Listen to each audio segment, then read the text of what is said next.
Bonjour à tous et bienvenue dans cette vidéo sur Swan.tools où nous allons élucider un mystère, comment accéder à un site de pré-prod avec un accès bridé.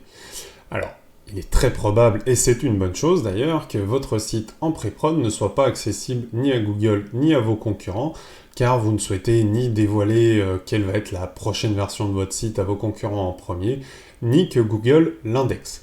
Si vous avez bien fait les choses, vous avez donc mis votre site derrière ce qu'on appelle un HTPassword, qui est une petite fonctionnalité dans le .htaccess, pour ceux qui utilisent Apache, ou même vous avez peut-être fait un bridage par IP. Nous allons donc voir les deux cas dans ce tutoriel. Alors, tout d'abord, à quoi ça ressemble un bridage par .htpassword? Ça ressemble à ceci, ici. Vous voyez, vous avez une petite invite, donc là je suis sur Firefox, il me dit « Ce site vous demande de vous connecter » et vous devez rentrer un nom d'utilisateur et un mot de passe. Voilà. Alors, si vous avez cette option-là, c'est très simple. Quand vous êtes dans Swan, ici, vous cliquez sur Is Secured, vous voyez le Behind htaccess, là je suis dans la version anglaise. Si on se met en français, non je ne vais pas le faire parce que ça va me péter la page, mais vous aurez compris ici, et tout simplement dans HTTP Authentication, parce que le HTPassword ça fait partie de la norme HTTP, vous rentrez votre utilisateur et votre mot de passe qui vont en face, et du coup, Swan sera à même de contourner cette protection uniquement pour aller faire son crawl et vous permettre de bien découvrir la version du site vers laquelle les redirections vont devoir avoir lieu. Voilà. Ça, c'est pour la version HTPassword. Attention, si vous avez mis un plugin sur votre WordPress, par exemple, ou tout autre site qui demande à rentrer un mot de passe dans le CMS, qui n'est pas un .htaccess, là, Swan ne peut pas le contourner parce que c'est vraiment un bridage qui est plutôt, lui, fonctionnel. Donc le bridage qui marche bien, je le redis, c'est un bridage avec un htaccess, HTPassword.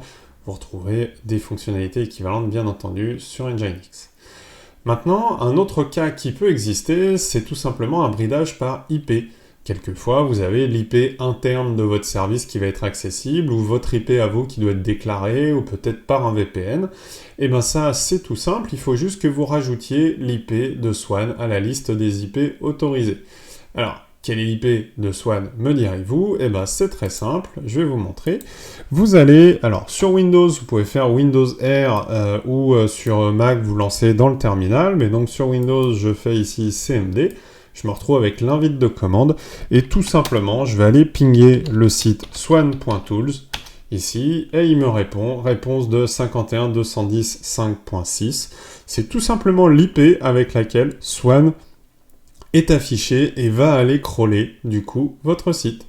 Vous avez donc juste à mettre cette IP comme whitelisté. Si vous avez un bridage par IP, n'hésitez pas à contacter votre hébergeur ou le sysadmin de votre site qui pourra donc la mettre à jour et permettre que Swan puisse accéder au site. Voilà.